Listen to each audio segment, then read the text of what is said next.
ହାରନ୍ତୁ ନାହିଁ ଫେରନ୍ତୁ। ଆଜିର ସନ୍ଦେଶର ଟପିକଟା ନେଇଛି ହାରନ୍ତୁ ନାହିଁ ଫେରନ୍ତୁ। ଯେତେବେଳେ ଆମେ ଫେରିବା ସେତେବେଳେ ହିଁ ଆମେ ଜିତିପାରିବା। ଆମେ ଅନେକ ଜଣ ସେମାନେ ହାରି ଯାଉଛନ୍ତି ମାତ୍ର ଫେରୁନାହାନ୍ତି। ଯେତେବେଳେ ଆମେ ଫେରିବା ସେତେବେଳେ ହିଁ ଆମେ ଜିତିପାରିବା। ସେଥିପାଇଁ ଆଜିର ଟପିକଟାକୁ ମଧ୍ୟ ଆପଣ କମେଣ୍ଟସ୍ କରିପାରିବେ, ହାରନ୍ତୁ ନାହିଁ ଫେରନ୍ତୁ। ଯେତେବେଳେ ଆମେ ଫେରିବା ସେତେବେଳେ ଆମେ ଜିତିପାରିବା। ଆମେ ପ୍ରିୟମାନେ, ପରମେଶ୍ୱର ମହାନ ପରମେଶ୍ୱର ଅଟନ୍ତି।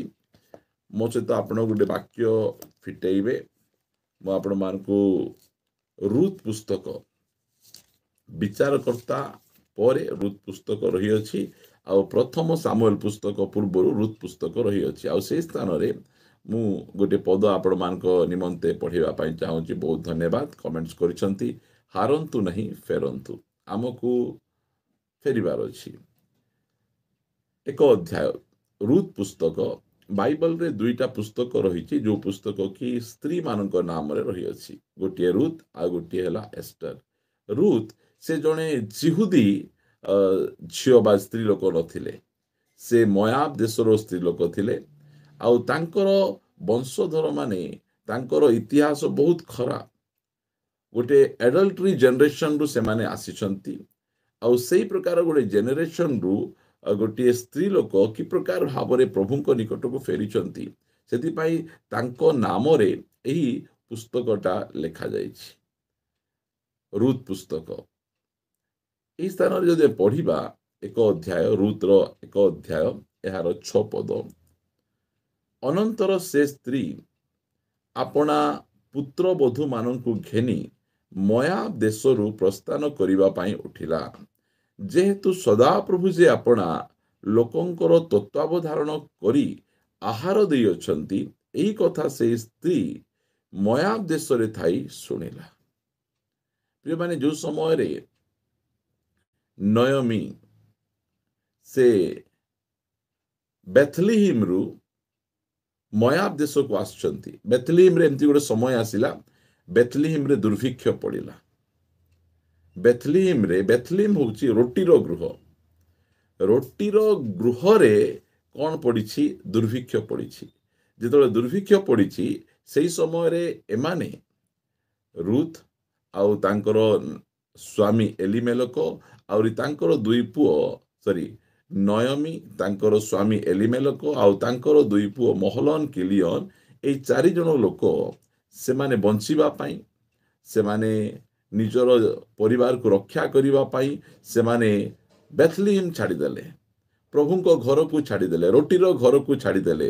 ଆଉ ସେମାନେ ମୋଆବ ଦେଶକୁ ଯାତ୍ରା କଲେ। ମୋଆବ ଦେଶରେ ଗଲେ ଆମେ ବଞ୍ଚିବୁ, ଖାଇବୁ। ମାତ୍ର କ'ଣ ହେଇଛି? ଅଳ୍ପ ଦିନ ପରେ ସ୍ୱାମୀ ଚାଲିଗଲେ, ଏଲିମେଲକ ଚାଲିଗଲେ। ଆଉ କିଛି ଦିନ ପରେ ସେ କ'ଣ କଲେ? 2ଟା ପୁଅକୁ ବାହା କରିଦେଲେ। 2ଟା ପୁଅକୁ ବାହା କରିଛନ୍ତି। ଆଉ ଅଳ୍ପ ଦିନ ତଳେ 2 ଜଣ ପୁଅ ଯାକ ମରିଗଲେ। ଏବେ ଆଉ କେହି ନାହାନ୍ତି। 1ରେ ବୟସ ମଧ୍ୟ ସରିଯାଇଛି, 2ରେ ସ୍ୱାମୀ ଗଲେ, ଆଉ 2ଟା ଭେଣ୍ଡିଆ ପୁଅ ପଳେଇଲେ। ଯଦି ଏହି ପ୍ରକାର ପରିସ୍ଥିତି କାହାର ପରିବାରରେ ଘଟେ, ତାହେଲେ ସେ ପରିବାର ଲୋକ, ସେ ସ୍ତ୍ରୀ ଲୋକ ଆତ୍ମହତ୍ୟା କରିଦେବ। ସେ ସ୍ତ୍ରୀ ଲୋକ ନିଜକୁ ଖତମ କରିଦେବ, ନିଜକୁ ନଷ୍ଟ କରିଦେବ। ମାତ୍ର ଏଠି ଆମେ ଦେଖୁଛୁ ନୟମୀଙ୍କର ଗୋଟିଏ ସାହସପୂର୍ଣ୍ଣ ନିଷ୍ପତ୍ତି। କିଛି ନାହିଁ ପାଖରେ, ସ୍ୱାମୀ ଚାଲିଗଲେ, କିଛି ନାହିଁ ପାଖରେ, ପୁଅମାନେ ଚାଲିଗଲେ। ଏହି ପ୍ରକାର ପରିସ୍ଥିତି ମଧ୍ୟରେ ମଧ୍ୟ ନୟମୀ ସେ ପ୍ରଭୁଙ୍କ ନିକଟକୁ ଫେରୁଛନ୍ତି। ଏଇଟା ହେଲା ବଡ଼ ଡିସିସନ। ପ୍ରଭୁଙ୍କ ଠାରୁ ଅନେକ ଲୋକ ଦୂରକୁ ପଳେଇ ଯାଆନ୍ତି, ଆଉ ସର୍ବହରା ହେଇଗଲା ପରେ ସେମାନେ ଆଉ ପ୍ରଭୁଙ୍କ ପାଖକୁ ଫେରିବା ପାଇଁ ଇଚ୍ଛା କରନ୍ତି ନାହିଁ। ମାତ୍ର ଏହି ସ୍ତ୍ରୀ ଲୋକ, ଏଇ ଯୋଉ ନୟମୀ ମାନେ ମଧୁର, ଏଇ ଯୋଉ ନୟମୀ ସେ ପରମେଶ୍ୱରଙ୍କ ନିକଟକୁ, ବେଥଲିହିମକୁ ପୁନର୍ବାର ଫେରିବା ପାଇଁ ସେ ଇଚ୍ଛା କରୁଛନ୍ତି। ପ୍ରଭୁଙ୍କର ଗୌରବ ହଉ ପ୍ରିୟମାନେ। ଆମମାନଙ୍କ ଜୀବନରେ ଏହି ପ୍ରକାର ଅନେକ ସମୟରେ ଘଟଣା ଗୁଡ଼ିକ ଘଟେ। ଆମେ ଧୀରେ ଧୀରେ ଧୀରେ ଚର୍ଚ୍ଚରେ ରହି, ଘରେ ରହି, ସହଭାଗିତାରେ ରହି ଆମମାନେ ପଛଘୁଞ୍ଚା ଦେଇଥାଉ, ବ୍ୟାକସ୍ଲାଇଡ୍ ହେଇଯାଇଥାଉ। ଆମେ ଜଗତ ମଧ୍ୟକୁ ପଳାଇ ଯାଇଥାଉ, ମୋଆବ ମଧ୍ୟକୁ ପଳାଇ ଯାଇଥାଉ। ମାତ୍ର ସେଇ ସ୍ଥାନରେ ଗଲା ପରେ ଆମର ସର୍ବହରା ହେଇଯାଉ। ଆମର କୌଣସି ପ୍ରକାର ଭାବରେ ଆଉ ଉତ୍ତମତା ରହେ ନାହିଁ। ଏଇ ପ୍ରକାର ଅବସ୍ଥା ହେଇଗଲା ନୟମୀଙ୍କର। ପ୍ରିୟମାନେ, ଆଜି ମୁଁ ଆପଣମାନଙ୍କୁ କହିବା ପାଇଁ ଚାହେଁ, ପ୍ରଭୁଙ୍କ ପାଖକୁ ଫେରିବାର ସାହସ ଦରକାର ଅଛି। ପ୍ରଭୁଙ୍କ ନିକଟକୁ ଆସିବାକୁ ସାହସ ଦରକାର ଅଛି। ଏହି ସ୍ତ୍ରୀ ଲୋକ ବୁଝିପାରିଲା ଯେ ପରମେଶ୍ୱରଙ୍କ ଠାରୁ ଦୂରରେ ରହିଲେ କୌଣସି ପ୍ରକାର ଆଶୀର୍ବାଦ ନାହିଁ। ସେଥିପାଇଁ ସେ ପରମେଶ୍ୱରଙ୍କ ନିକଟକୁ ପୁନର୍ବାର ଫେରିବାକୁ ଚାହୁଁଛି। ଯୋଉ ଯୋଉ ବିଷୟ ଗୁଡ଼ିକ ସେ ହରାଇ ଦେଇଛି, ସେସବୁ ପାଇବାର କୌଣସି ପ୍ରକାର ଆଶା ନାହିଁ, ହେଲେ ମଧ୍ୟ ସେ ପ୍ରଭୁଙ୍କ ନିକଟକୁ ଫେରିବା ପାଇଁ ଚାହୁଁଛନ୍ତି। ଆଜିର ପ୍ରସଙ୍ଗ ମୁଁ ନେଇଛି ଯେ ହାରନ୍ତୁ ନାହିଁ, ଫେରନ୍ତୁ। ହାରିଯାଆନ୍ତୁ ନାହିଁ। ପ୍ରଭୁଙ୍କ ଠାରୁ ଦୂରକୁ ପଳେଇଲେ, ଏମିତି ଅନେକ ସମୟରେ ଆମେ ମଧ୍ୟ ପ୍ରଭୁଙ୍କ ଠାରୁ ଦୂରକୁ ପଳେଇ ଯାଇଥାଉ, ବ୍ୟାକସ୍ଲାଇଡ୍ ହେଇଥାଉ, ମାତ୍ର ପୁନର୍ବାର ଫେରିବାର ଅଛି। ପ୍ରାର୍ଥନା ଜୀବନରେ ଯଦି ଆମେ ହାରିଯାଇଛୁ, ପୁନର୍ବାର ପ୍ରଭୁଙ୍କ ନିକଟକୁ ଫେରନ୍ତୁ। ଉପବାସ ଜୀବନରେ ହାରି ଯାଇଛନ୍ତି, ପୁନର୍ବାର ପ୍ରଭୁଙ୍କ ନିକଟରେ ଫେରନ୍ତୁ। ପବିତ୍ର ଜୀବନରେ ହାରି ଯାଇଛନ୍ତି, ପୁନର୍ବାର ପ୍ରଭୁଙ୍କ ନିକଟରେ ଫେରନ୍ତୁ। ମୁଁ ତ ଏବେ ବୟସ ହେଇଗଲାଣି, ମୁଁ ପ୍ରଭୁଙ୍କ ପାଖକୁ ଗଲେ କ'ଣ ଲାଭ ହେବ? ଆଉ ମୋତେ କ'ଣ ଦରକାର ଅଛି? ମୋତେ ପୁଅ ମିଳିପାରିବ କି ସ୍ୱାମୀ ମିଳିପାରିବ, କ'ଣ ମିଳିପାରିବ? ଏଇଟା ସେ ଆଉ ନୟମୀ ସେ ନିଷ୍ପତ୍ତି ନେଲେ ନାହିଁ। ସ୍ୱାମୀ ନଥାନ୍ତୁ, ପୁଅ ଝିଅ ନଥାନ୍ତୁ, ଶରୀରର ସୌନ୍ଦର୍ଯ୍ୟ ମଧ୍ୟ ଚାଲିଯାଉ, ମାତ୍ର ମୋତେ ପରମେଶ୍ୱର ଦରକାର ଅଛି। ମୁଁ ପରମେଶ୍ୱରଙ୍କ ବିନା ମୁଁ ଚଳିପାରିବି ନାହିଁ, ପରମେଶ୍ୱରଙ୍କ ବିନା ମୁଁ ବଞ୍ଚି ପାରିବି ନାହିଁ। ଏଇଟା ତାଙ୍କର ନିଷ୍ପତ୍ତି ଥିଲା। ପ୍ରିୟମାନେ, ଆମର ପରମେଶ୍ୱର ଏମିତି ଗୋଟେ ପରମେଶ୍ୱର, ଏଇଟା ମନେ ରଖନ୍ତୁ। ଆମକୁ ପାଇବା ପାଇଁ ଆମର ପରମେଶ୍ୱର ଆମ ସହିତ ଲଢ଼ନ୍ତି। ଏ ଲାଇନଟାକୁ ଟିକେ ମନେ ରଖିବେ। ଆମର ପରମେଶ୍ୱର ଆମକୁ ପାଇବା ପାଇଁ ଆମ ସହିତ ସେ ଲଢ଼ନ୍ତି। ଦେଖନ୍ତୁ, ଅବ୍ରାହମକୁ ପରମେଶ୍ୱର ଗୋଟିଏ ପୁଅ ଦେଲେ। 100 ବର୍ଷ ବୟସରେ ଅବ୍ରାହମକୁ ଗୋଟିଏ ପୁଅ ହେଲା। ଅବ୍ରାହମ ସବୁବେଳେ ପରମେଶ୍ୱରଙ୍କ ଆଡ଼କୁ ଅନେଇବା ବ୍ୟକ୍ତି ଥିଲେ। ପୁଅ ଯେତେବେଳେ ତାଙ୍କ ଜୀବନରେ ପଳାଇ ଆସିଲା, ସେଇ ସମୟରେ ସେ କ'ଣ କରିଛନ୍ତି? ଆଉ ପୁଅଙ୍କ ପରମେଶ୍ୱରଙ୍କୁ ଆଉ ସେତେ ଅନଉନାହାନ୍ତି। ପୁଅଙ୍କ ସହିତ ଖେଳୁଛନ୍ତି, ପୁଅ କେମିତି ଅଛି, ପୁଅ କ'ଣ ଖାଇବ, ପୁଅକୁ କେମିତି ଆମେ ସ୍କୁଲ ନେବା, ପୁଅକୁ କେମିତି ବଡ଼ କରିବା, ଏହି ପ୍ରକାର ଭାବରେ ଅବ୍ରାହମ ଲାଗି ପଡ଼ିଛନ୍ତି। ସେହି ସମୟରେ ପରମେଶ୍ୱର ଅବ୍ରାହମଙ୍କ ସହିତ ଲଢ଼ୁଛନ୍ତି। ସେ କହୁଛନ୍ତି, ହେ ଅବ୍ରାହମ, ତୁମର ଏକମାତ୍ର ପୁତ୍ର, ତୁମେ ଯାହାକୁ ପ୍ରେମ କରୁଛ, ସେ ଇସାକକୁ ନିଅ, ମୋରିଆ ପର୍ବତରେ ତୁମେ ବଳିଦାନ କରିଦିଅ। ପରମେଶ୍ୱରଙ୍କୁ କୌଣସି ପ୍ରକାର ନରବଳି ଦରକାର ନାହିଁ, ମାତ୍ର ଅବ୍ରାହମକୁ ପାଇବା ପାଇଁ ସେ ଅବ୍ରାହମଙ୍କ ସହିତ ଲଢ଼ୁଛନ୍ତି। ମୋତେ ପାଇବା ପାଇଁ ମୋ ସହିତ ଲଢ଼ିଲେ, ଆପଣଙ୍କୁ ପାଇବା ପାଇଁ ଆପଣଙ୍କ ସହିତ ଲଢ଼ିଲେ। ଏହି ପ୍ରକାର ପରିସ୍ଥିତି ଗୁଡ଼ିକ ଆମ ଜୀବନରେ ତିଆରି କଲେ ଆମେ ପରମେଶ୍ୱରଙ୍କ ନିକଟକୁ ଆମେ ଫେରିକିନା ପଳେଇ ଆସିଲୁ। ଏଇ ଯୋଉ ସ୍ତ୍ରୀ ଲୋକକୁ ଆମେ ଦେଖୁଛୁ, କି ପ୍ରକାର ଭାବରେ ସେ ପରମେଶ୍ୱରଙ୍କ ଠାରୁ ଦୂରକୁ ପଳାଇ ଯାଇଛି। ଯଦି ମୟାବ ଦେଶରେ ସୁଖ, ଶାନ୍ତି, ଆନନ୍ଦ ସବୁ ପାଇଥାନ୍ତା, ତାହେଲେ ସେ ମୟାବ ଦେଶରୁ କେବେ ଫେରି ପାରିନଥାନ୍ତା। ମାତ୍ର ମୟାବ ଦେଶରେ ସର୍ବହରା ଅବସ୍ଥା ତାଙ୍କର ହେଇଗଲା ପରେ ମଧ୍ୟ, ସେ ଏହି ପ୍ରକାର ପରିସ୍ଥିତିରେ ପଡ଼ିଲା ପରେ ମଧ୍ୟ ସେ ପ୍ରଭୁଙ୍କ ନିକଟକୁ ଫେରୁଛନ୍ତି। ପ୍ରିୟମାନେ, ଫେରିବାର ଅଛି। ଆମେ ପ୍ରଭୁଙ୍କ ପାଖକୁ ଫେରିବାର ଅଛି। ଏଇଟା ନୟମୀ ଜାଣିଲା। ନୟମୀ କ'ଣ ଜାଣିଲା? ମୋର ସବୁ ଗଲେ ମଧ୍ୟ ମୋତେ ପ୍ରଭୁ ଦରକାର। ପ୍ରିୟମାନେ, ଆଇବ ଗୋଟେ କଥା, ସେ ଆଇବ ପୁସ୍ତକରେ ସେ ଲେଖନ୍ତି, ଯଦି ଆମେ ପଢ଼ିବା ଆଇବ ପୁସ୍ତକ ଏହାର 23 ଅଧ୍ୟାୟ, 23 ଅଧ୍ୟାୟ କହିଲି, 23 ଅଧ୍ୟାୟ ନାହିଁ, କ୍ଷମା କରିବେ। ଆପଣମାନେ ମୋ ସହିତ 13 ଅଧ୍ୟାୟକୁ ଆସିବେ। ଆଇବ ପୁସ୍ତକ 13 ଅଧ୍ୟାୟକୁ ଆସିବେ। এই ପଦଟାକୁ ଆପଣ ଦୟାକରି ଧ୍ୟାନ ଦେବେ। 23 ଅଧ୍ୟାୟର 15 ପଦ, ସେ ମୋତେ ବୋଧ କଲେ ହେଁ ମୁଁ ତାହାଙ୍କ ପାଇଁ ଅପେକ୍ଷା କରିବି। ଦେଖନ୍ତୁ, ଆଇବ ମାନଙ୍କର ଯୋଉ ଆତ୍ମିକ ଜୀବନର ଷ୍ଟାଣ୍ଡାର୍ଡକୁ ଦେଖନ୍ତୁ। ସେ କ'ଣ କହୁଛନ୍ତି? ସେ ମୋତେ ବୋଧ କଲେ ହେଁ। ତାଙ୍କ ଚାରିଆଡ଼େ ଅନେକ ପ୍ରକାର ତାଙ୍କର ବନ୍ଧୁମାନେ ତାଙ୍କୁ ଘେରି ଅଛନ୍ତି। ଆଇବ, ତୁମେ এই ପ୍ରକାର ଭୁଲ କଲ, ସେଇ ପ୍ରକାର ଭୁଲ କଲ, ସେଇ ପ୍ରକାର ପାପ କଲ। ତୁମେ ଯଦି ଧାର୍ମିକ ହେଇଥାନ୍ତ, ତାହେଲେ ତୁମ ଜୀବନରେ କାହିଁକି କଷ୍ଟ ଆସିଥାନ୍ତା? ଆଜି ଲୋକମାନଙ୍କର ମନୋଭାବ ଆକା ସେଇଟା। ଆମେ ଯଦି ଧାର୍ମିକ ଜୀବନଯାପନ କରିବା, ଆମେ ପବିତ୍ର ଜୀବନଯାପନ କରିବା, ତାହେଲେ ଆମ ଜୀବନରେ କୌଣସି ଦୁଃଖ ଆଇବ ନାହିଁ, କୌଣସି କଷ୍ଟ ଆସିବ ନାହିଁ।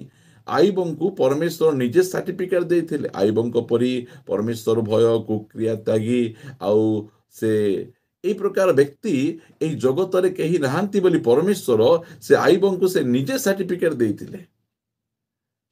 ମାତ୍ର ଆଇବଙ୍କ ଜୀବନରେ ଏତେ ପରିମାଣରେ ଦୁଃଖ ପଳାଇ ଆସିଛି। ପ୍ରଥମରେ ଆଇବଙ୍କର କଣ ଯାଉଛି? ଧନ ସମ୍ପତ୍ତି। ଶୈତାନ ଯେତେବେଳେ ଆମର ପରିବାରକୁ ଆକ୍ରମଣ କରିବ, ଆମର ଫାଇନାନ୍ସିଆଲି କଣ୍ଡିସନକୁ ପ୍ରଥମେ ଆକ୍ରମଣ କରିବ, ଆମର ଆର୍ଥିକ ଅବସ୍ଥାକୁ ଆକ୍ରମଣ କରିବ, ଆମର ବିଜନେସକୁ ଆକ୍ରମଣ କରିବ, ଆମର ଚାକିରିକୁ ଆକ୍ରମଣ କରିବ, ଆମର ଆର୍ଥିକ ଅବସ୍ଥାକୁ ସେ ଖୋକଲା କରିବା ପାଇଁ ସେ ଚାହିଁବ। ଏମାନଙ୍କୁ ମୁଁ ଦରିଦ୍ର କରିଦେବା ପାଇଁ ଚାହେଁ, ଏମାନଙ୍କୁ ସମ୍ପୂର୍ଣ୍ଣ ଭାବରେ ମୁଁ ଅଭାବଗ୍ରସ୍ତ କରିଦେବା ପାଇଁ ଚାହେଁ। ଯେତେବେଳେ ଅଭାବ ଆସିବ, ଲୋକମାନଙ୍କ ସ୍ୱଭାବ ନଷ୍ଟ ହେଇଯିବ। ଅଭାବ ଆସିଲେ ଲୋକମାନେ ଭୁଲ ବାଟକୁ ଯିବାକୁ ଚାହିଁବେ, ଅଭାବ ଆସିଲେ ଲୋକମାନେ ଲାଞ୍ଚ ନେବାକୁ ଚାହିଁବେ। ସେଥିପାଇଁ ଶୟତାନ ପ୍ରଥମରେ ଜଣେ ବ୍ୟକ୍ତିଙ୍କ ଜୀବନକୁ ଆକ୍ରମଣ କରୁଛି, ପ୍ରଥମେ ତାଙ୍କର ଫାଇନାନ୍ସିଆଲି କଣ୍ଡିସନକୁ ଆକ୍ରମଣ କରିବେ। ଏଇଟା ମନେ ରଖ, ଶୈତାନର ଏଇଟା ଟେକ୍ନିକ। ସେ ଲୋକମାନଙ୍କର ଆର୍ଥିକ ପରିସ୍ଥିତିକୁ ସେ ଆକ୍ରମଣ କରିବ। ଆମେ ପାଳକ ଭାବରେ ମଧ୍ୟ ଆମ ଜୀବନରେ ମଧ୍ୟ ଆର୍ଥିକ ପରିସ୍ଥିତିକୁ ସେ ଆକ୍ରମଣ କରିବ, ଯାହାଦ୍ୱାରା କି ଆମେ କି ପ୍ରକାର ଭାବରେ ଲୋକମାନଙ୍କ ଠାରୁ ଟଙ୍କା ପଇସା ପାଇପାରିବୁ, ସେହି ପ୍ରକାର ପ୍ରଚାର ଗୁଡ଼ିକ ଆମେ କରିବାକୁ ଯେମିତି ଆମେ ଷ୍ଟାର୍ଟ କରିଦେବୁ। ଆଜି ଦେଖନ୍ତୁ, ଆମମାନଙ୍କର ସୋସିଆଲ ମିଡିଆ ପ୍ଲାଟଫର୍ମରେ ପ୍ରଚାର କଣ? ଯୀଶୁ କଣ କଣ ଦେଇପାରିବେ, ଯୀଶୁ ଖ୍ରୀଷ୍ଟ ଏଇଟା ଦେଇପାରିବେ, ଯୀଶୁ ଖ୍ରୀଷ୍ଟ ସେଇଟା ଦେଇପାରିବେ, ଯୀଶୁ ଖ୍ରୀଷ୍ଟ ଅମୁକ ଅନେକ ବିଷୟ ଦେଇପାରିବେ। ହଁ, ଯୀଶୁ ଖ୍ରୀଷ୍ଟ ଦେଇପାରିବେ, ମାତ୍ର ଆମର ପ୍ରଚାର ଯୀଶୁ ଖ୍ରୀଷ୍ଟ କଣ କଣ ଦେବେ ସେଇଟା ନାହିଁ। ଆମର ପ୍ରଚାର ଯୀଶୁ ଖ୍ରୀଷ୍ଟ କିଏ ଅଟନ୍ତି, ସେ କିଏ, ସେ ଆମ ପାଇଁ ସେ କଣ କରିଛନ୍ତି, ଆମେ ସେଇ ପ୍ରଚାର ଆମେ ଏତେ ଶୁଣୁନାହୁଁ। ଆମେ ଯୀଶୁ ଖ୍ରୀଷ୍ଟ ମଲା ଲୋକ ଉଠେଇ ପାରିବେ, ପ୍ରେଜ୍ ଦ ଲର୍ଡ। ଯୀଶୁ ଖ୍ରୀଷ୍ଟ ଖାଇବାଟା ଦେଇପାରିବେ, ଚାକିରି ଦେଇପାରିବେ, ପୁଅ ଦେଇପାରିବେ, ବର ଦେଇପାରିବେ, କନ୍ୟା ଦେଇପାରିବେ, ସମସ୍ୟାର ସମାଧାନ କରିପାରିବେ। ଠିକ ଅଛି, 100% ଠିକ ଅଟେ। ମାତ୍ର ଆମେ ସେଇ ଯୀଶୁଙ୍କୁ ଆମେ ପ୍ରଚାର କରୁନାହୁଁ ଯେ ଯୀଶୁ ଖ୍ରୀଷ୍ଟ ଆମକୁ କଣ କଣ ଦେଇପାରିବେ। ଆମେ ସେଇ ଯୀଶୁଙ୍କୁ ପ୍ରଚାର କରୁଛୁ ଯେଉଁ ଯୀଶୁ ଆମ ପାଇଁ କଣ କଣ କରିଛନ୍ତି। ସେଇଟା ଜାଣିଦେଲେ ଆମ ପାଇଁ ଯଥେଷ୍ଟ। ପ୍ରିୟମାନେ, ଆମେ ଅନ୍ୟ ଯୀଶୁର ପ୍ରଚାର ଆମେ କରିବା କଥା ନୁହେଁ। ଆମେ ଏହି ପ୍ରକାର ଯୀଶୁଙ୍କର ପ୍ରଚାର କରିବା, ଯେଉଁ ଯୀଶୁ କିଏ ଅଟନ୍ତି, ଆମ ପାଇଁ କଣ ସେ କରିଅଛନ୍ତି। ସେଥିପାଇଁ ଯେତେବେଳେ ଯୋଖିଅ ସେ ଧନୀ ବ୍ୟକ୍ତି, ସେ କଣ ଦେଖିବା ପାଇଁ ଚାହୁଁଥିଲେ? ଯୀଶୁ କିଏ ସେଟା ଦେଖିବା ପାଇଁ ଚାହୁଁଥିଲେ। ଯୀଶୁ ମତେ କଣ ଦେଇପାରିବେ, ଯୀଶୁଙ୍କ ପାଖରେ କୋଉ କୋଉ ଆଶୀର୍ବାଦ ରହିଅଛି, ସେଇଟା ସେ ଖୋଜି ବୁଲୁ ନଥିଲେ। ଆଜି ଅନେକ 90% ପ୍ରଚାର ଆମର ଥିବ ଯେ ଯୀଶୁ ଖ୍ରୀଷ୍ଟ ଆମ ପାଇଁ କଣ କରିପାରିବେ, ଆମ ପାଇଁ ସବୁ କରିପାରିବେ, ସବୁ କରିସାରିଛନ୍ତି, ଆମକୁ ଯାହା ଦରକାର ତାହା କରିସାରିଛନ୍ତି, ଆମର ପରିତ୍ରାଣ ନିମନ୍ତେ ସବୁ କାର୍ଯ୍ୟ ସାଧନ କରିଛନ୍ତି, ସ୍ୱର୍ଗ ଯିବା ପାଇଁ ଆମ ପାଇଁ ଦ୍ୱାରକୁ ସେ ଉନ୍ମୁକ୍ତ କରିଦେଇଛନ୍ତି।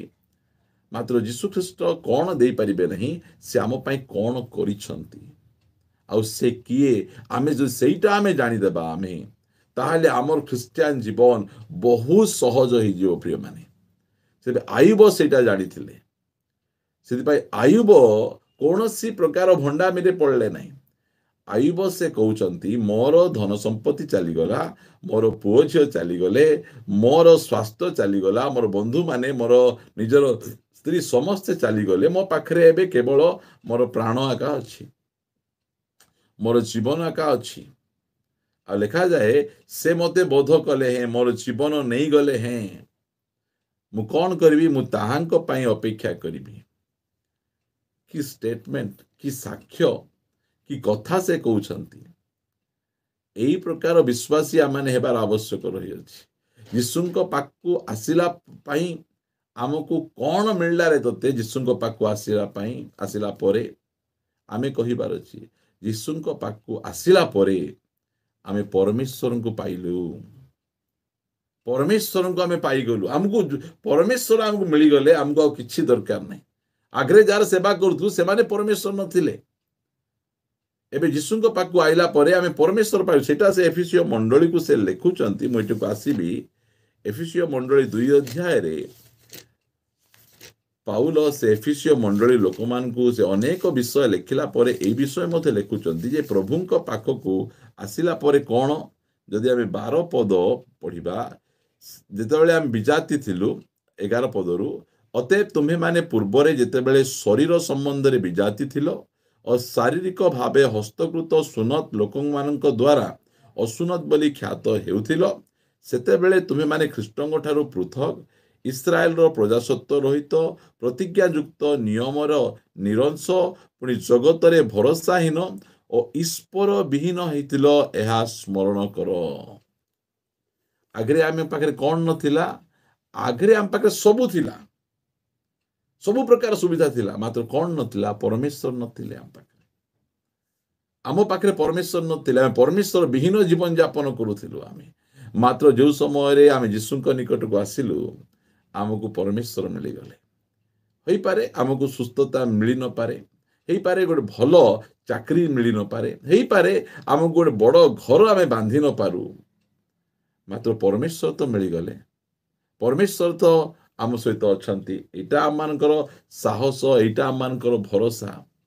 ସେଇଟା ଆଇବ କହୁଛନ୍ତି, ଭାଇମାନେ ତୁମେ ମୋତେ ଏତେ ପ୍ରକାର କଥା କହୁଛ, ମୋ ସ୍ତ୍ରୀ ମୋତେ କହୁଛନ୍ତି ତୁମେ ପରମେଶ୍ୱରଙ୍କୁ ତ୍ୟାଗ କରି ତୁମେ ମରିଯାଅ, ମାତ୍ର ତୁମେ ଜାଣ ଯେ ସେ ମୋତେ ବୋଧ କଲେ ହେଁ, ସେ ମୋତେ ଜୀବନରେ ମାରିଦେଲେ ହେଁ, ମୋର ସରଳତାକୁ ଧରି ରଖିବି, ତାଙ୍କ ଠାରୁ ମୁଁ ଦୂରକୁ ଯାଇପାରିବି ନାହିଁ, ତାଙ୍କୁ ମୁଁ ଛାଡ଼ି ପାରିବି ନାହିଁ। ପ୍ରିୟମାନେ, ସେଇଟା ସେ ନୟମୀ ସେ ସେଇଟା ଜାଣିଛନ୍ତି। ମୋର ସବୁ ଗଲା, ମୋର ଜୀବନରେ କିଛି ନାହିଁ। ଆଉ ମୋର ସ୍ୱାମୀ ଚାଲିଗଲେ, ମୋର 2ଟା ପୁଅ ଚାଲିଗଲେ, ଆଉ ମୋ ପାଖରେ ମୋର ବୟସ ମଧ୍ୟ ଚାଲିଗଲା, ମାତ୍ର ମୁଁ ଶୁଣୁଛି ପରମେଶ୍ୱର ଆପଣା ଲୋକମାନଙ୍କର ଯତ୍ନ ନେଉଛନ୍ତି। ମୁଁ ପ୍ରଭୁଙ୍କ ନିକଟକୁ ଫେରିବି, ପ୍ରଭୁଙ୍କ ନିକଟକୁ ପଳାଇ ଆସିବି। ଆଜି ଯଦି ଆପଣ ସର୍ବହରା ହେଇଯାଇଛନ୍ତି, ତାହେଲେ ମଧ୍ୟ ଆପଣ ବାପାଙ୍କ ନିକଟକୁ ଫେରିପାରିବେ, ବେଥଲେହେମକୁ ଫେରିପାରିବେ, ପ୍ରଭୁଙ୍କ ନିକଟକୁ ଫେରିପାରିବେ। ଆଜି ମଧ୍ୟ ପରମେଶ୍ୱର ଆପଣଙ୍କୁ ଗ୍ରହଣ କରିବା ପାଇଁ ଜଗିଛନ୍ତି। ଆଜି ମଧ୍ୟ ଯଦି ଆପଣ ଫେରି ଆସିବେ, ଆପଣଙ୍କୁ ସେ ଗ୍ରହଣ କରିବେ, ଆପଣଙ୍କୁ ସେ ତିଆରି କରିପାରିବେ। ପ୍ରଭୁଙ୍କ ଠାରୁ ଦୂରକୁ ରହିବାଟା ବିପଦପୂର୍ଣ୍ଣ।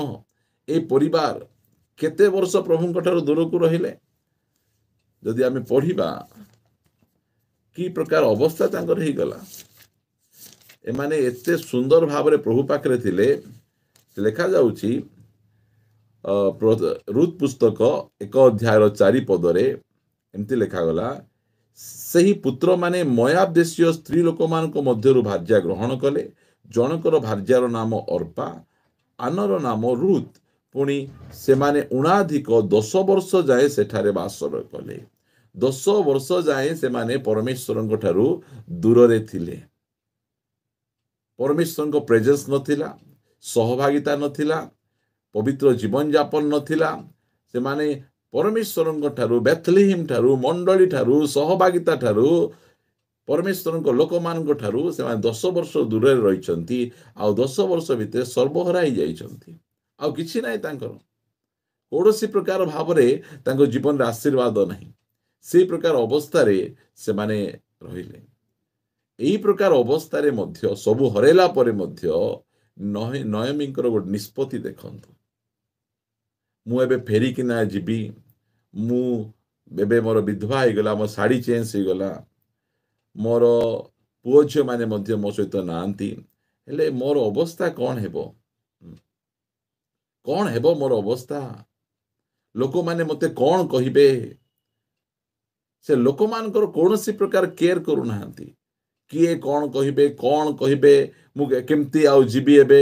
ମୋର ସାଙ୍ଗସାଥି, ବନ୍ଧୁ ବାନ୍ଧବ, ଆଜି ଅନେକ ଲୋକ ପ୍ରଭୁଙ୍କ ପାଖକୁ ନ ଆସିବାର କାରଣ କ'ଣ? ଲୋକ ଭୟ। ବାଇବଲ କହେ ଲୋକ ଭୟ ଫାନ୍ଦ ସ୍ୱରୂପ। ଅନେକ ଅଣଖ୍ରୀଷ୍ଟିଆନ ଭାଇ ଭଉଣୀ ମାନେ ସେମାନେ ପ୍ରାର୍ଥନା କରିବା ନିମନ୍ତେ ଆମ ପାଖକୁ ଆସନ୍ତି, ଆଉ ଲୁଚିକିନା ଆସନ୍ତି। ତାଙ୍କୁ ସୁସ୍ଥତା ଦରକାର, ସେମାନେ ଜାଣିଛନ୍ତି ଯୀଶୁଙ୍କ ପାଖରେ ସୁସ୍ଥତା ରହିଅଛି, ସେଥିପାଇଁ ସେମାନେ ଲୁଚିକିନା ଆସନ୍ତି। ସେମାନେ ରୋଗରେ ରହିକିନା ମଧ୍ୟ, କଷ୍ଟରେ ରହିକିନା ମଧ୍ୟ ତାଙ୍କର ବନ୍ଧୁବାନ୍ଧବ ତାଙ୍କୁ କିଛି ସାହାଯ୍ୟ କରୁନାହାନ୍ତି, ମାତ୍ର ଯୀଶୁଙ୍କ ପାଖକୁ ଆସିବା ପାଇଁ ଲୁଚିକିନା, ଗୁଣିଆ ପାଖକୁ ଯିବା ପାଇଁ ଲୁଚିକିନା ଯିବେ ନାହିଁ, କୌଣସି ବାବା ପାଖକୁ ଯିବା ପାଇଁ ଲୁଚିକିନା ଯିବେ ନାହିଁ, ମାତ୍ର ପ୍ରଭୁଙ୍କ ପାଖକୁ ଆସିବା ପାଇଁ ସେମାନଙ୍କୁ ଲାଜ ଲାଗୁଛି। କ'ଣ କହିଦେବେ ଯେ ଆମେ ପାଳକଙ୍କ ପାଖକୁ ଯାଇଛୁ, ତୁ ଖ୍ରୀଷ୍ଟିଆନ ହେଇଗଲୁ, ତୁ ଯୀଶୁଙ୍କୁ ଗ୍ରହଣ କରିଦେଲୁ, ତୁ ବିଦେଶୀ ଧର୍ମ ହେଇଗଲୁ। ପ୍ରିୟମାନେ, କି ପ୍ରକାର ଗୋଟେ ଅବସ୍ଥା ରହିଛି। ମାତ୍ର ଏ ନୟମୀ କୌଣସି ବିଷୟକୁ ଖାତିର କଲେ ନାହିଁ। ସେ ତାଙ୍କର 2 ପୁତ୍ରବଧୂଙ୍କୁ, 2 ବୋହୂକୁ ଡାକୁଛନ୍ତି ଆଉ କହୁଛନ୍ତି, ମୁଁ ମୋର ପରମେଶ୍ୱରଙ୍କ ନିକଟକୁ ଫେରିବା ପାଇଁ ଚାହୁଁଛି। ଏମାନେ ଶୁଣି ଆଶ୍ଚର୍ଯ୍ୟ, ଆରେ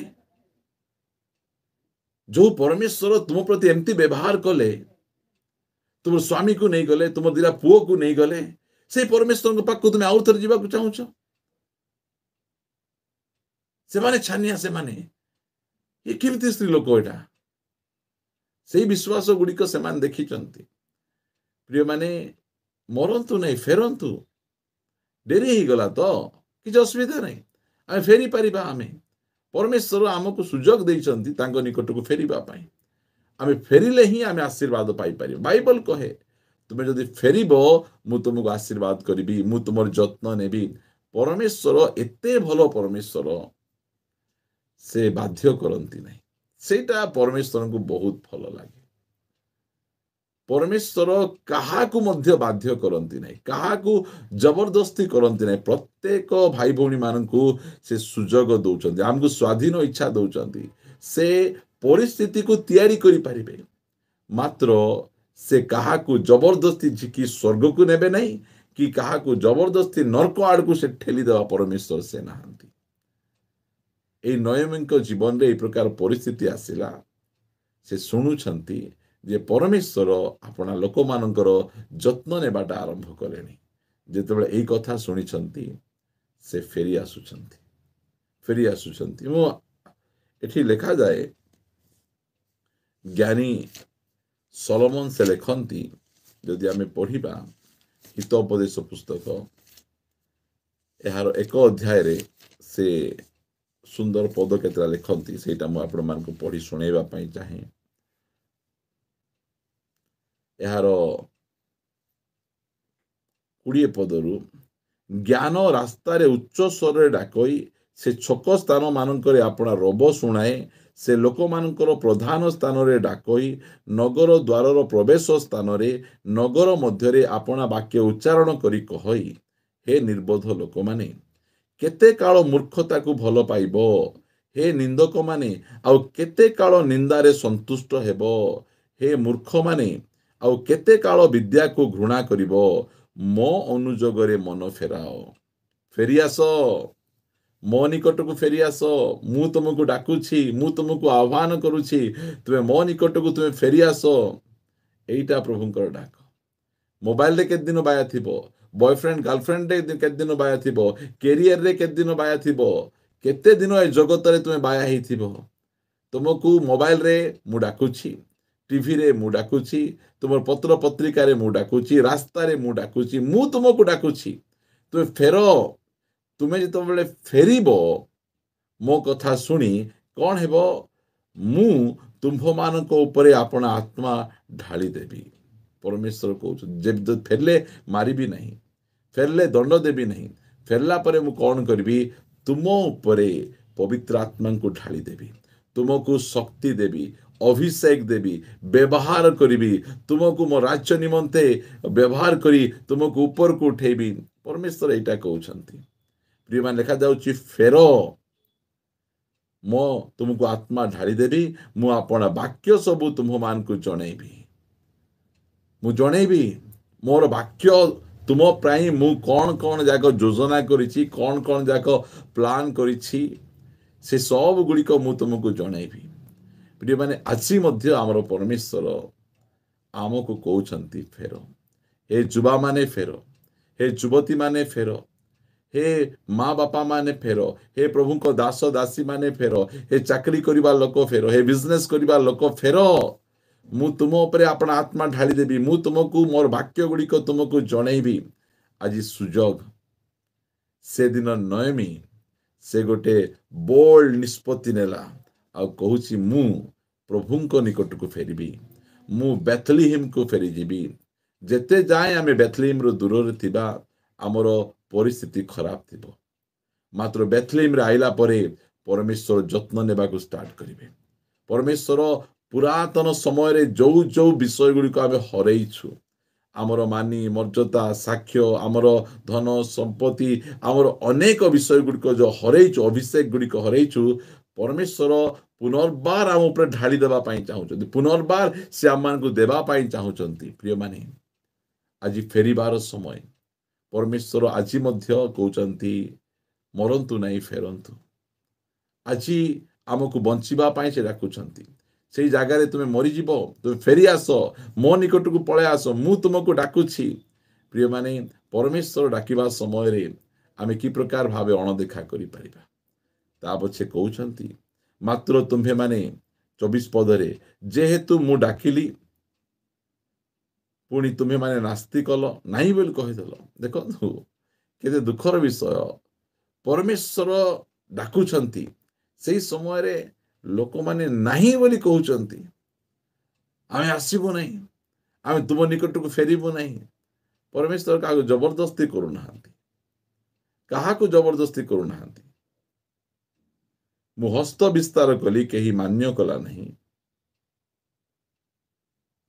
परमेश्वर हाथ बढ़ाउछंती मुझे उठेबी दरकार नहीं तुमर हाथ दरकार नहीं तुम साहाय्य मु अन्य के हाथ बढ़ाइले उठेबी सिना तुमर सहित मु हाथ मिसेबा पई चाहू नहीं मु तुमर हाथ द्वारा मु उठेबा पई चाहू नहीं केते दुखर विषय परमेश्वर केते प्रेम करूछंती से फास्ट रे हमको पार्टी रे डाकुछंती ता पछे से आमान को पई से हाथ को मध्य से बढ़ाउछंती पितर से दिन पानी रे धसी जिबा समय रे से परमेश्वर को डाकिला प्रभु मते साहाय्य कर परमेश्वर संगे संगे हाथ बढ़े ताको से पानी रो ऊपर को उठे आले आज परमेश्वर आमे मध्य धसी जिबा समय रे आमको मध्य से उठाउछंती ऊपर को लिखा जाउची मात्र तुम्हें माने मोहर समस्त मंत्रणा तुच्छ ज्ञान कल पुणी मोहर कौनसी अनुजोग चाहिल नहीं इच्छा कल नहीं परमेश्वर कौन सी अनुजोग प्रिय माने नयमीर कथा गोटे आम टिके ध्यान देवा ता पछे इठी लिखा जाउची 26 पदरे एहेतु मु मध्य तुम्ह मानक विपद बेले हसीबी तुम्ह मानकर आशंका उपस्थित हेबा समय रे मु परिहास करिबी मु डाकिली तुमे आसिलो नहीं मात्र जेते बेले तुमे मध्य ए प्रकार गोटे विपद ए प्रकार आशंकर पड़िबा पाई जाउछ सेही समय रे मते डाकिबो जेते बेले मु मध्य हसीबी मु मध्य आसीबी नहीं से कहउछंती 27 पदरे जेते बेले प्रचंड झड़ परी तुम्ह मानकर आशंका उपस्थित हेबो ओ घूर्णी वायु परी तुम्ह मानकर विपद आसीबो प्रचंड झड़ आ घूर्णी वायु माने कौन आम जानिबार आवश्यक रही प्रचंड झड़ आ घूर्णी वायु कहले विभिन्न स्थान को बुलुथबु एठी जाउथबु सेठी जाउथबु ए चाकरी पाई जाउथबु सुस्थता पाई जाउथबु आशीर्वाद पाई जाउथबु घुरी बुलुथबु चारिआडे घुरी बुलुथबु गोटे जगह रे इस्राएल लोक माने जे प्रकार 40 वर्ष गोटे पहाड़ चारिआडे घुरी बुलला परी आमे घुरुथिबा समय रे परमेश्वर हसीबे आमे परमेश्वर को डाकिबु मात्र जतल परमेश्वर से सुनिबे नहीं विपद आसीबो आमर प्रिय माने आजी परिस्थिति भलो अछि काली परिस्थिति कौन हेबा हमको जणा नहीं मात्र परमेश्वर आछि आमको से डाकुछंती आह्वान करूछंती फेरो मोर अनुजगरे फेरो फेरी आस जेतबेले नयमी फेरी आसिले प्रिय माने आउ जणे फेरी आसीबा कथा मु आपण मान को निकट रखिबा पई चाहे प्रभु आमान को सहाय्य करंतु प्रभु आमान को उपकार करंतु जदि आमे पढ़िबा आमानकर अति चिन्हा परिचय विषय जहाँ आमे पढ़ी परिबा लूक 15 अध्याय बहुत फैमिलियर पदटा सेटा से पदटा को आमे पढ़ी आमाने आगु को बढ़िबा आमे एठी लेखा जाउछि 2 जण पुओ थिले गोटे छोट पुओ आ गोटे बड़ पुओ आ छोट पुओ माने सब बेले डेंजरियस से माने बहुत प्रकार मिस्टेक गुड़िक करती परिवार रे मु ए स्थान रे आपण मान को पढ़ी सुनेबा पाई चाहूची छोट पुओ बापांको ठारू सब एकाठी कला आउ से दूर देश को चली गला आउ चली जाई सब अपव्यय कला देश रे दुर्भिक्ष पड़िला घुसरी खाइबाटा मध्ये अंटू नहीं एई प्रकार परिस्थिति तळे तांको जीवन रे घटिची घुसरी खाइबाटा मध्ये अंटी नहीं सेते बेले 17 पदरे गोटे पद लेखा जाउची सेई पदटा को टिके आमे दया करी ध्यान देबा मात्र से चेतना पाई कहिला किए चेतना पाउछि सान पुओ एते जाए से कौन पाई नथिला चेतना पाई नथिला चेतना न पाइथिले लोक माने बापांको ठारू दूर को पळै जांती जो मानकर चेतना हमर पाई जाइछु आमे आमे केवे हेले मध्य आमे बापांको ठारू आमे दूरकू आमे जाई परिबा नाही। चेतना पाइला परे आमे बापांको सहित ही आमे रही परिबा।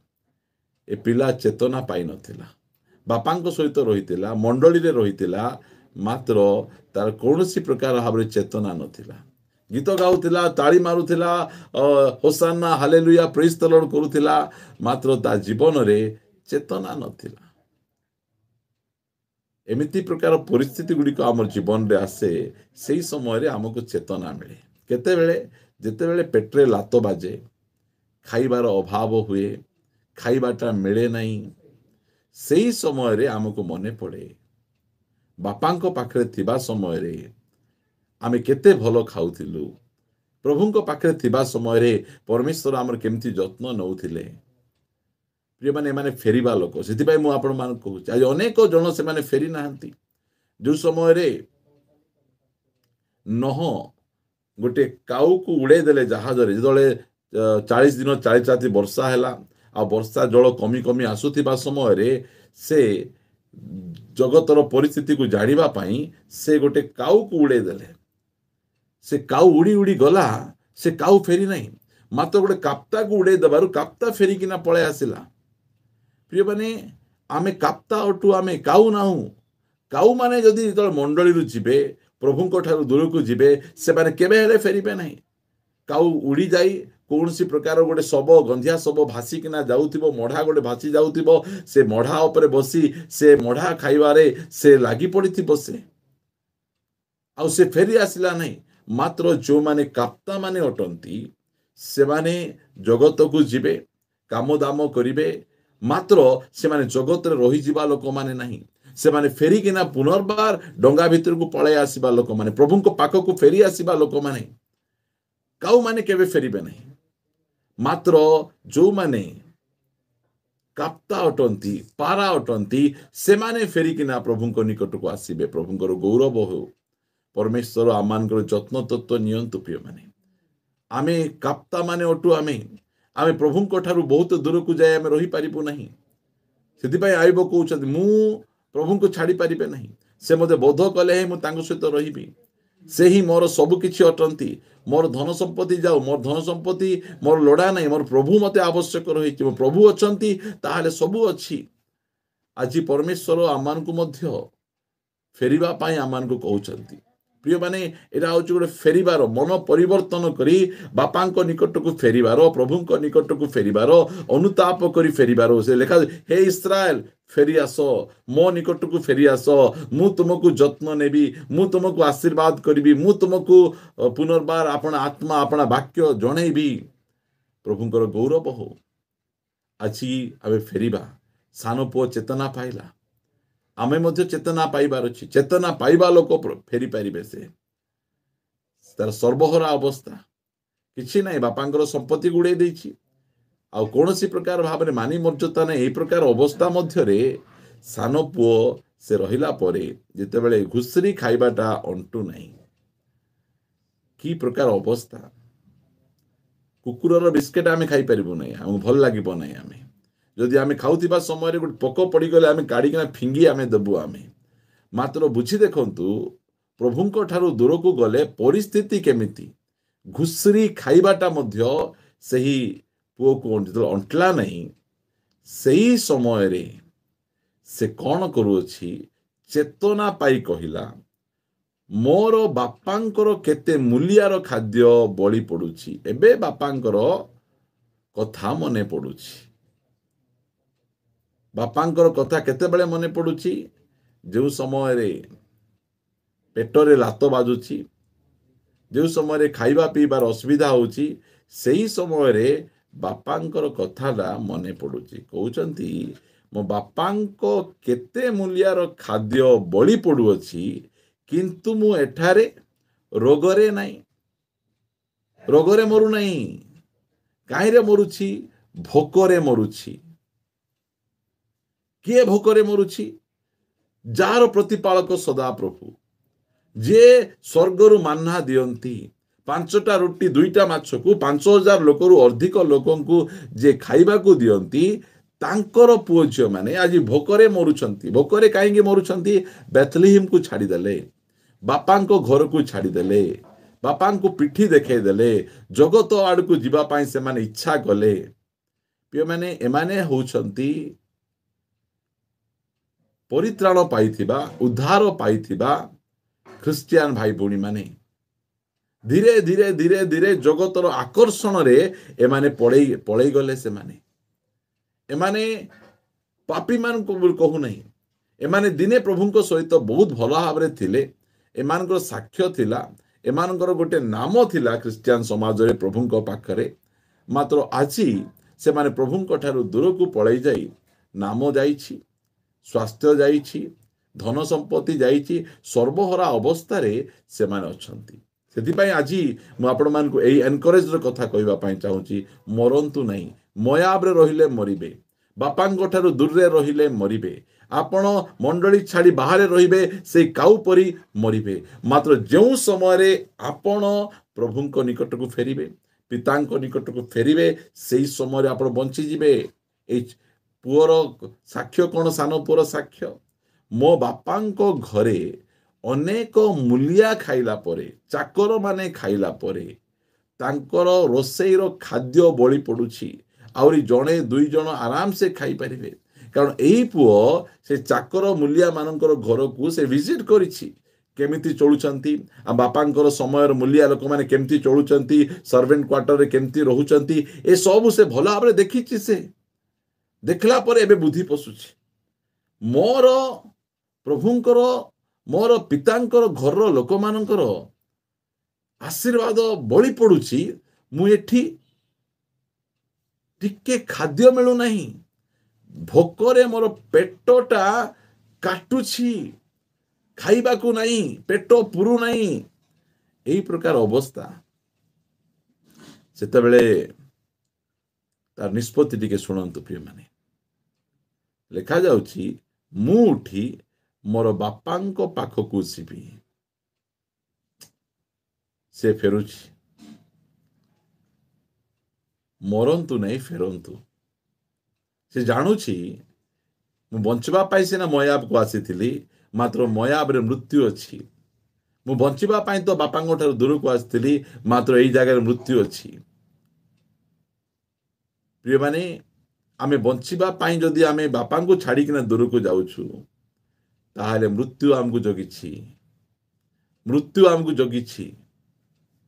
ଏଇ କାହାଣୀ ଗୁଡ଼ିକ, ଏଇ ଘଟଣା ଗୁଡ଼ିକ ବାଇବଲରେ କାହିଁକି ଲିପିବଦ୍ଧ ହେଇଛି? ଯେଉଁ ପ୍ରକାର ପରିସ୍ଥିତି ହେଲେ ମଧ୍ୟ ପ୍ରଭୁଙ୍କ ପାଖରେ ରୁହନ୍ତୁ, ଭୋକରେ ମରିବେ ନାହିଁ, ଆପଣଙ୍କର ଯତ୍ନ ନେବେ। ଏଇଟା ମନେ ରଖିବାର ଆବଶ୍ୟକ ରହିଛି।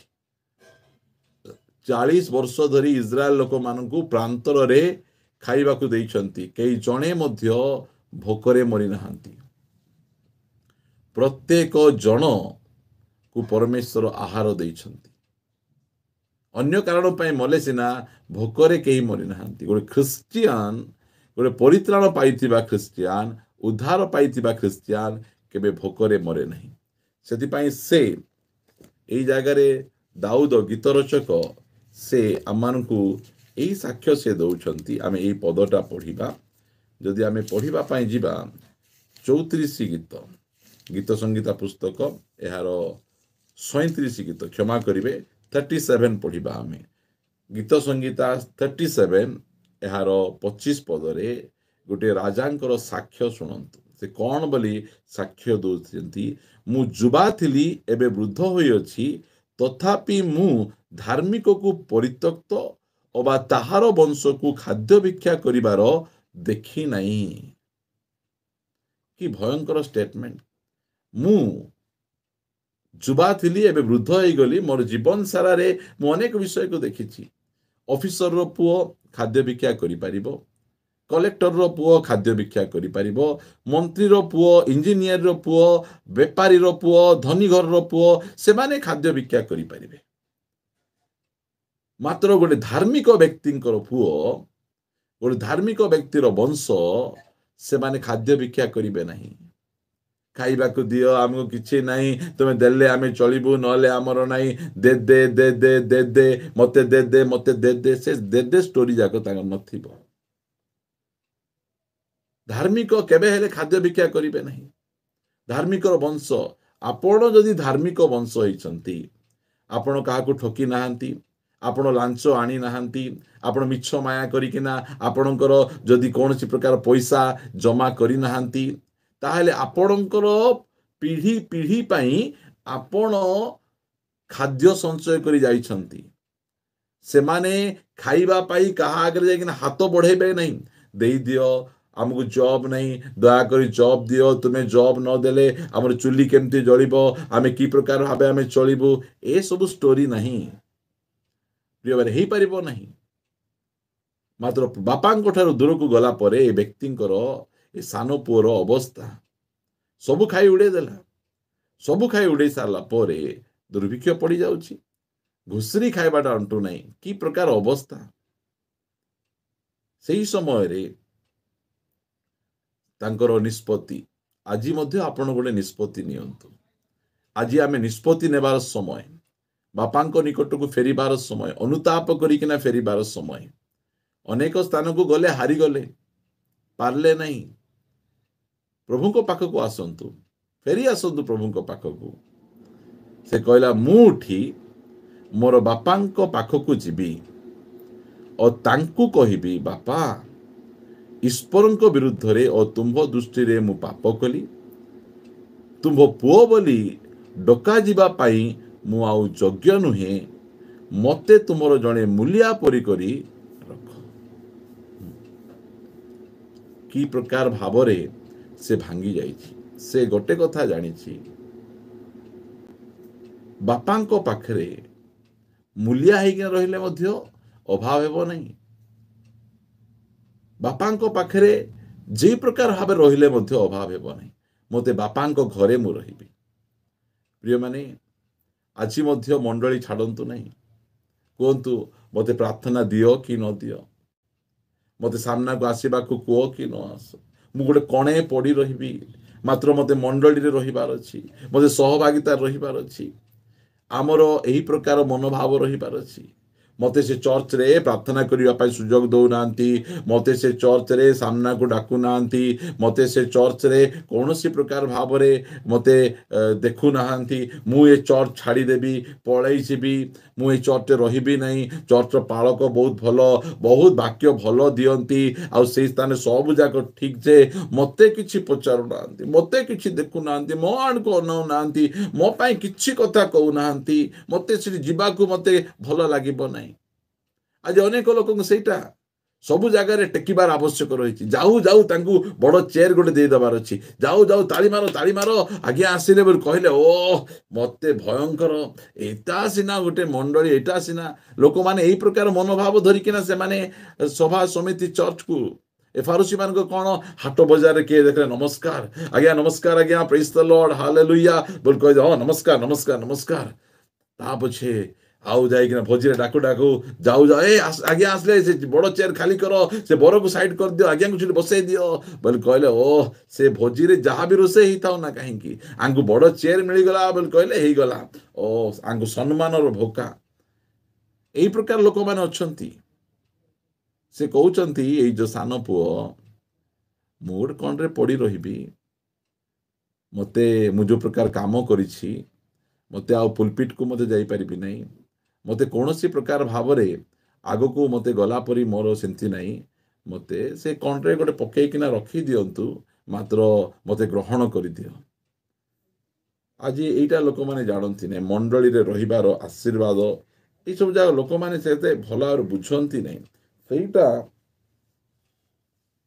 ଆଜି ଲୋକମାନଙ୍କର ପ୍ରୋବ୍ଲେମ କ'ଣ, ଲୋକମାନଙ୍କୁ ସମ୍ମାନ ଦରକାର, ସମ୍ମାନର ଭୋକା।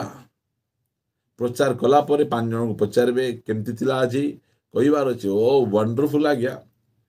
ଆପଣଙ୍କ ପ୍ରଚାର କେହି କରିପାରିବେ ନାହିଁ, ୱାର୍ଲଡରେ ନମ୍ବର 1, ଫାର୍ଷ୍ଟ ଟାଇମ୍ ଆପଣଙ୍କର ପ୍ରଚାର ମୁଁ ଏମିତି ଶୁଣୁଛି କହିଦେଲେ ସେମାନଙ୍କୁ ଯଥେଷ୍ଟ। से लोक को चा बिस्केट कॉफी टिफिन सब मागिदेवे से खाइबे एमती लोक अच्छा बेकार बेकार लोक मान प्रशंसा करी तांको टेकी धरिबे आ तांको ठारू चा बिस्केट सब जगह खाउथिबे से मात्र ए लोक फेरुची प्रभु निकट को फेरिबा लोक जो माने प्रकृत भाव प्रभु निकट को फेरी तांकर डिमांड किछि नथिबो मु आसीबी जे मते आगो परि सम्मान देबो मु आसीबी जे मते फूलमाଳ पकेइबो मु आसीबी जे मते माइक देबो मु थरे आवर जने चर्च भाई को पचारली भाई कौन तुम चर्च आसुन चर्च आस्था जे आपण तो हमको प्रचार करबा पई देउन हेले अन्य चर्च देख लोकंकु जीसु दरकार नहीं लोकंकु सहभागिता दरकार नहीं लोकंकु कौन दरकार अछि प्रशंसा मानी मर्यादा तांको स्टेटस दरकार अछि एमितिटा जाक को हमको दरकार नहीं हमको जो माने प्रकृत रे फेरिबे से माने केमती सब बेले हम्बल हेकना थिबे मो अचक्य मेंती खराब खराब कांड गुडी को करिछि मते गोटे मूल्या परी मु गोटे कंडे पड़ी किना रही थिबी बापांकर घरे रहिबाटा बड़ कथा मंडली रे रहिबाटा बेथलीम रे रहिबाटा बड़ कथा नयमी मध्य फेरिकिना जाइछि से जानिछि मो पाई किछि नाही सेठी बेथलीम रे मो पाई किछि नाही मात्र मोर परमेश्वर अछंती से जत्न नेबे कि भयंकर भाव रे नयमी को प्रभु जत्न नै छंती तांको केते बड़ उच्च पदरे तांको नै गले जीशु ख्रीष्टनकर वंशधर बोले तांकर से जेनरेशन तांकर से पीढ़ी रे तांकर ना पळे आसीछि प्रभुंकर गौरव हो प्रिय माने मरंतु नै फेरंतु फेरिले बंचिबे जो समय प्रभु निकट को आम फेरी आसवा से समय ही आम बंची पारिबा आमे यदि प्रभु निकट को फेरिबा नहीं ताहले आमे की प्रकार भाबे बंची पारिबा एटा आम समस्त गोटे सुजोग ए जो सान पुओ से फेरुची प्रभु पाख को फेरुची बापा पाख को फेरुची मात्र बड़ पुओ फेरु नहीं से बड़ पुओ बापा पाख को फेरु नहीं बड़ पुओ को सान पुओ आसिले ग्रहण कले घर रखले भोजी भात हो गला मात्र बाधी जाउची काहाकू बड़ पुओ को ए लेखा जाउची जेते बेले बड़ पुओ खेतरु आसिला 25 पदरु सेते बेले बड़ पुओ खेतरु आसिला काम करी आसिला से जेते बेले आसी घर पाखरे पहुंचिला सेते बेले वाद्य और नृत्यर शब्द सुनिले भितरे चलीची कौन चलीची भितरे नाच चलीची बाजा चलीची आराधना प्रशंसा सब चली से समय शुणला दास मान मध्य जन को पाख को डाकी से सब कौन बोली पचार लगिला कौन चली आम घरे मते जना ही नहीं कौन चली कह तो यहाँ से जड़े दास कहीदेले कौन बोली कहले से दास कहले से ताकू कहला तुम्हर भाई आसी अछंती केते खुशी हेबा कथा कौन तुमर भाई आसचंती जो भाई हजि जाइथिले जो भाई दूर को पळाई जाइथिले जो भाई मद पिउथिले जो भाई जुआ खेलुथिले जो भाई पापरे थिले जो भाई बेविचार काम करुथिले से भाई एबे फेरिकिना घर को पळाई आसिले ए भाई रो केते खुशी हेबा कथा केते प्रार्थना करुथिली मो भाई पापरे जाउथिला मो भाई दुष्टता आड़ को जाउथिला प्रभु मो भाई को फेरे आण मैं केते प्रार्थना करुथिली आज मोर भाई फेरिकिना पळे आसिले मद छाड़ीदेले जुआ छाड़ीदेले बेविचार छाड़ीदेले जगत रंगरस छाड़ीदेले फेरिकिना पळे आसिले भाई केते खुशी होइबा कथा जा हो भाई मोर भाई फेरी पळे आसिला एई प्रकार खुशी हेबा कथा मात्र ए भाईंकर कोनोसी प्रकार खुशी नहीं ए भाई कौन करुछंती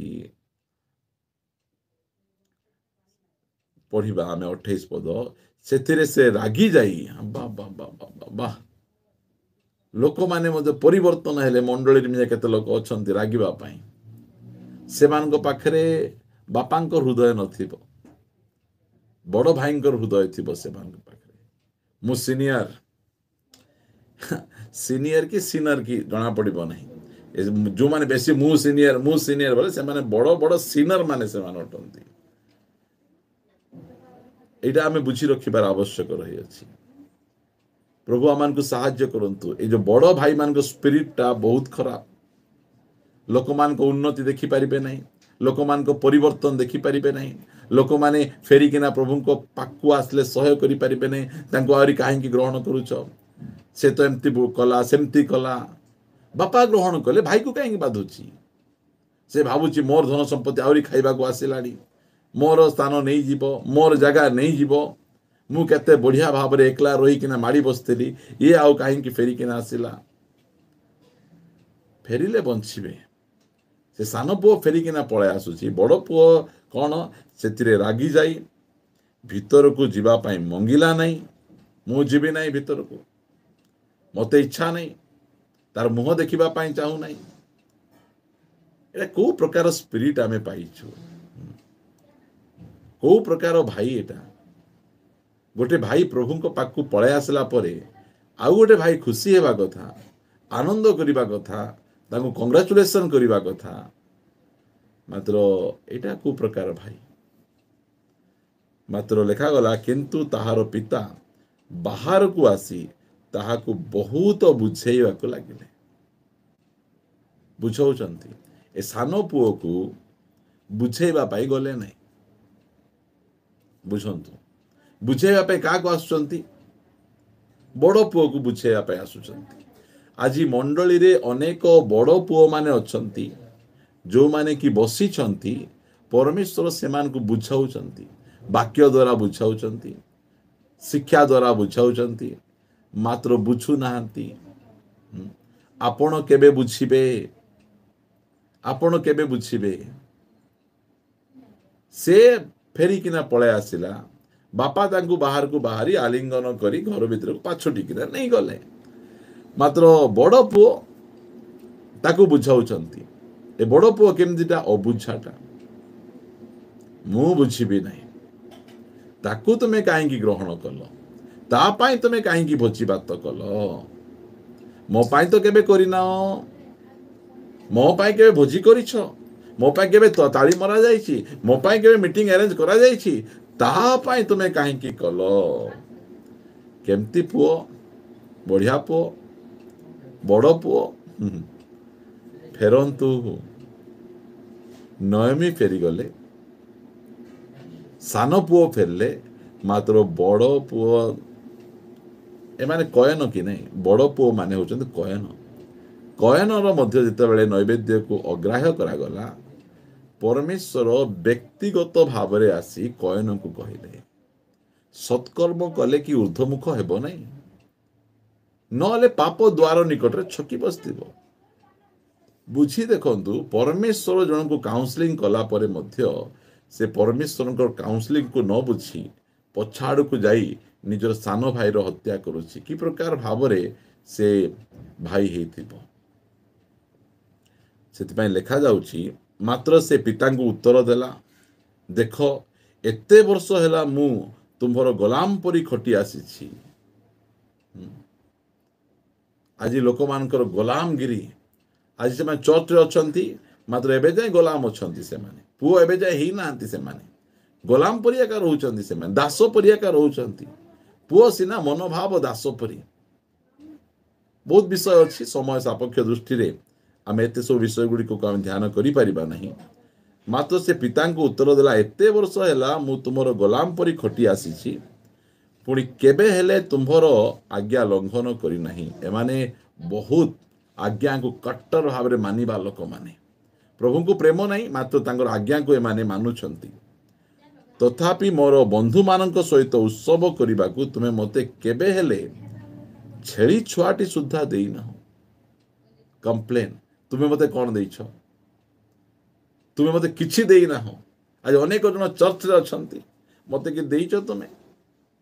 ଗୋଲାମ ପରି ଖଟି ଆସୁଛି, ସବୁବେଳେ ପ୍ରାର୍ଥନା ବାଟ ଆସୁଛି ସିନା, ମୋତେ କିଛି ମିଳୁନାହିଁ। ପ୍ରିୟମାନେ, ବୁଝିପାରୁନାହାନ୍ତି। ପ୍ରଭୁଙ୍କ ପାଖରେ ରହିକିନା ମଧ୍ୟ ପରମେଶ୍ୱରଙ୍କୁ ବୁଝିପାରୁନାହାନ୍ତି। ସେଇଟା ହେଲା ଦୁଃଖର ବିଷୟ। ନହେଲେ ଫେରିଥାନ୍ତେ।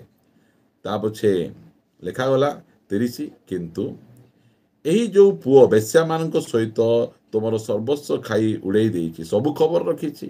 ସାନ ପୁଅ କ'ଣ କ'ଣ କରୁଛି। ଯେତେବେଳେ ସେ ଆସିଲା, ସେତେବେଳେ ତୁମେ ତାହା ପାଇଁ ମୋଟା ବାଛୁରୀଟିଏ ମାରିଲ। ସେଥିରେ ସେ ତାହାକୁ କହିଲେ, ପୁଅରେ, ତୁ ତ ସବୁବେଳେ ମୋ ସାଙ୍ଗରେ ଅଛୁ। ସେଇଟା ଜାଣିନାହାନ୍ତି। ସେଇଟା ଲୋକ ଜଣା ନାହିଁ। ବାପାଙ୍କ ସାଙ୍ଗରେ ଦରକାର ନାହିଁ, ବାପାଙ୍କର ଆଶୀର୍ବାଦ ଦରକାର, ବାପାଙ୍କର ଛେଳି ଛୁଆ ଦରକାର, ବାପାଙ୍କର ବାଛୁରୀ ଦରକାର, ବାପାଙ୍କର ଅମୁକ ଦରକାର। ବାପା ଦରକାର ନାହିଁ ବହୁ ଜଣକୁ। ଆଉ ଯୀଶୁ ଜଣ ଦରକାର ନାହିଁ, ଯୀଶୁଙ୍କର ବ୍ଲେସିଂ ଦରକାର ଲୋକମାନଙ୍କୁ। ସେଇଟା ଧରିକି ତ ଯାଇଥିଲା ସାନ ପୁଅ, ଆଉ ସବୁ ବର୍ବାଦ ହେଇକିନା ଆସିଛି। ଏବେ ଯାଏ ବଡ଼ ପୁଅକୁ ସେ ବୁଦ୍ଧି ପଶୁନାହିଁ। ସେ କହିଲେ, ସେଥିରେ ସେ ତାହାକୁ କହିଲେ, ପୁଅରେ ତୁ ତ ସବୁବେଳେ ମୋ ସାଙ୍ଗରେ ଅଛୁ, ଆଉ ଯାହା ସବୁ ମୋହର ସେଇ ସବୁ ତୋର, କିନ୍ତୁ ଏହି ଯେ ତୋର ଭାଇଟି ମୃତ ହୋଇଥିଲା ପୁନର୍ବାର ବଞ୍ଚିଲା, ହଜି ଯାଇଥିଲା ସେ ମିଳିଲା, ସେଥି ହେତୁରୁ ଉତ୍ସବ ଆନନ୍ଦ କରିବାର ଉଚିତ ଥିଲା। ଉଚିତ ଥିଲା, ଆନନ୍ଦ ଉତ୍ସବ କରିବାର ଉଚିତ ଥିଲା। ମାତ୍ର ସେ ଆନନ୍ଦ ଉତ୍ସବ ମୋ ପାଇଁ କାହିଁ କରାଯାଉନାହିଁ? ତୋ ପାଇଁ ତ ସବୁବେଳେ ଆନନ୍ଦ ଉତ୍ସବ। ସେ ବୁଝିପାରୁନାହିଁ। ପ୍ରଭୁଙ୍କ ପାଖରେ ଥିଲେ ପ୍ରଭୁଙ୍କର ଉପସ୍ଥିତିରେ ଆନନ୍ଦର ପୂର୍ଣ୍ଣତା ରହିଛି, ସେଇଟା ସେ ଜାଣିପାରୁନାହିଁ। ପ୍ରିୟମାନେ, ଫେରିଲେ ବଞ୍ଚିବା। ବଡ଼ ପୁଅ ଫେରିଲା କି ନାହିଁ ଜଣା ନାହିଁ। ସାନ ପୁଅ ଫେରିଲା, ନୟମୀ ଫେରିଲେ, କାପ୍ତା ଫେରିଲେ, ଅନେକ ଜଣ ଫେରିଲେ। ଆପଣ କେବେ ଫେରିବେ? ଯେତେବେଳେ ଆମେ ପଛଘୁଞ୍ଚା ଦେଉଛୁ, ଏ ପଦଟା ଆମେ ପଢ଼ି ଆମେ ପ୍ରାର୍ଥନା କରିବା ପାଇଁ ଯିବା। ଏବ୍ରି ପୁସ୍ତକରୁ ଗୋଟେ ପଦ ଆପଣମାନଙ୍କୁ ପଢ଼େଇବା ପାଇଁ ଚାହେଁ। ଏବ୍ରି ପୁସ୍ତକ ଏହାର 10 ଅଧ୍ୟାୟ ଲେଖାଯାଏ 39, 39, ମାତ୍ର ଯେଉଁମାନେ ବିନାଶ ନିମନ୍ତେ ପଶ୍ଚାତପଦ ହୁଅନ୍ତି, ଆମ୍ଭେମାନେ ସେମାନଙ୍କ ଦଳର ଲୋକ ନହୁଁ। ଯେଉଁମାନେ ପଛକୁ ଯାଉଛନ୍ତି, କ'ଣ ପାଇଁ? ବିନାଶ ପାଇଁ। ଛୋଟ ପୁଅ ପଛକୁ ଘଟିଲା, ବିନାଶ। ନୟମୀ ପଛକୁ ହଟିଲା, ବିନାଶ। ଯିଏ ମଧ୍ୟ ପଛକୁ ହଟିଯିବ ପ୍ରଭୁଙ୍କ ଠାରୁ, ବିନାଶ। କ'ଣ ପାଇବ? ବିନାଶ। ତାକୁ ବିନାଶ ହିଁ ମିଳିବ। ଆମ୍ଭେମାନେ ସେମାନଙ୍କ ଦଳର ଲୋକ ନାହୁଁ, କିନ୍ତୁ ଯେଉଁମାନେ ଆତ୍ମାର ପରିତ୍ରାଣ ନିମନ୍ତେ ବିଶ୍ୱାସ କରନ୍ତି, ଆମ୍ଭେମାନେ ସେମାନଙ୍କ ଦଳର ଲୋକ ଅଟୁ। ପ୍ରଭୁଙ୍କର ଗୌରବ ହଉ। ପରମେଶ୍ୱର ଆମମାନଙ୍କୁ ତାଙ୍କର ପବିତ୍ର ବାକ୍ୟ ଦ୍ୱାରା ସେ ଅତି ସୁନ୍ଦର ଭାବରେ କଥାବାର୍ତ୍ତା ହେଇଛନ୍ତି। ପ୍ରିୟମାନେ, ଆଜି ଫେରିବାର ସମୟ।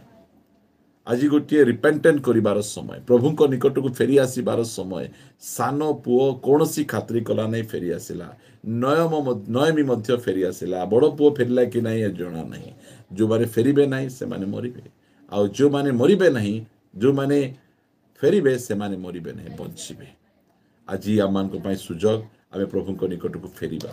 ପ୍ରିୟମାନେ, ପରମେଶ୍ୱର ଆଜି ଆମମାନଙ୍କୁ ଗୋଟିଏ ରିପେଣ୍ଟେନ୍ସ, ଫେରି ଆସିବାର ବାକ୍ୟ ଆମମାନଙ୍କୁ ଦେଇଛନ୍ତି। ଆପଣ ପ୍ରଭୁଙ୍କ ପାଖକୁ ଫେରନ୍ତୁ।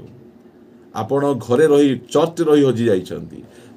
ସାନ ପୁଅ ଘରରୁ ବାହାରକୁ ଯାଇ ହଜିଗଲା, ମାତ୍ର ଏଇ ପୁଅଟା, ବଡ଼ ପୁଅଟା ଚର୍ଚ୍ଚ ଭିତରେ, ଘର ଭିତରେ ବାପାଙ୍କ ସହିତ ରହି ହଜି ଯାଇଛି।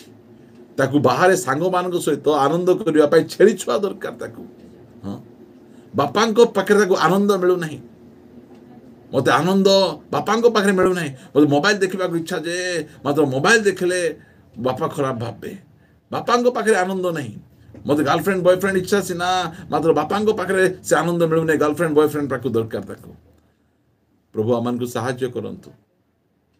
ଆଜି ଆମେ ପ୍ରଭୁଙ୍କ ନିକଟକୁ ଯଦି ଆମେ ଫେରି ଆସିବା, ବଞ୍ଚିଯିବା। ଫେରନ୍ତୁ। ଯେକୌଣସି ପରିସ୍ଥିତିରେ ଅଛନ୍ତି, ଯେତେ ୱର୍ଷ୍ଟ କଣ୍ଡିସନ, ଘୁଷୁରି ଖାଇବାଟା ମଧ୍ୟ ଅଣ୍ଟିଲା ନାହିଁ, ଏତେ ତଳକୁ ଖସିଗଲା ପରେ ଚେତନା ପାଇ ଫେରି ଆସିଲା। ଆଜି ଯଦି ଆପଣ ଫେରିବେ, ପରମେଶ୍ୱର ଆପଣଙ୍କୁ ମଧ୍ୟ ବସ୍ତ୍ର ଦେବେ, ନୂଆ ବସ୍ତ୍ର ଦେବେ। କହିବେ ଦାସମାନଙ୍କୁ, ଶୀଘ୍ର ଉତ୍ତମ ବସ୍ତ୍ର ଆଣିବାକୁ ପିନ୍ଧାଇ ଦିଅ, ପିନ୍ଧାଇ ଦେବେ। ପାଦରେ ପାଦୁକା, ହାତରେ ମୁଦି ଦେଇ ଆପଣଙ୍କୁ ଆଲିଙ୍ଗନ କରିବେ, ପଚାରିବେ ନାହିଁ। ବହୁତ ପ୍ରକାର ଭାବରେ ଆପଣଙ୍କୁ କ୍ରିଟିସାଇଜ କରିବେ ନାହିଁ। ଆଜି ଆପଣଙ୍କୁ ଗ୍ରହଣ କରିବା ପାଇଁ ଆପଣଙ୍କର ପିତା ଜଗିଛନ୍ତି।